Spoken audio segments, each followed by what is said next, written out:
Doon nakabili ako ng kotse. Ayan. Yun yung nabili kong kotse mga idol. Mura ko lang nabili ito mga idol. Ayan mga idol, nabili kong kotse. Mura lang yan, kaso may problema. Tagal na rin sa'yo ito, boss. Hindi, kakabibili ko nga lang yan boss eh. Kasi last week ko lang ito nabili. Ibig sabihin wala ka pa napagawa nito? Wala pa. Nagano ako ng mekaniko bago ko bilhin to, di ba? Di ba ganun pag bibili ka ng kailangan may dalang mekaniko. Oo. Sabi ko i-check lahat. Hindi pala na-check niya yung yung may tagas. May tagas pala siya sa rack and pinion daw. Tumutulong.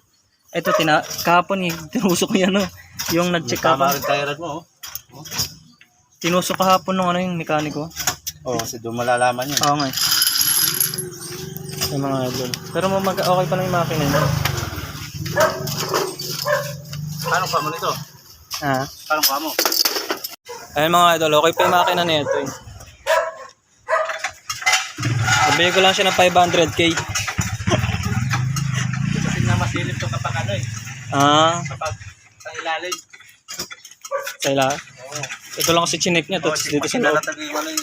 Yung Ito mga idol, pinapayos natin sa Taga saan kayo, boss?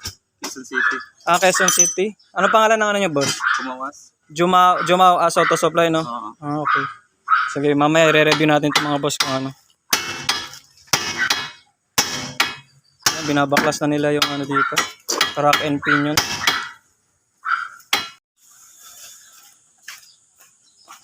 Yan boss, inaayos na yung kotse natin nabili.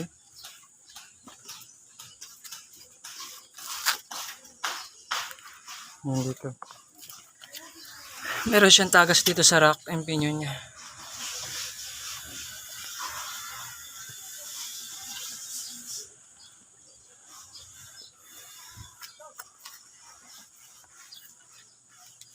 Ito, pinayos natin sa Jumao Auto Supply mga idol. Mamaya re-review natin kung mga idol. Okay ba yung gawa nila. Taga Quezon City po sila mga idol.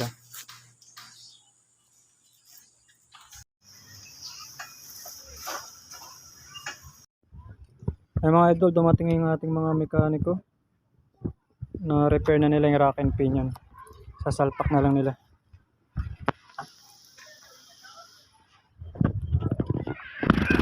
Ayan, bilis nila gumawa mga idol.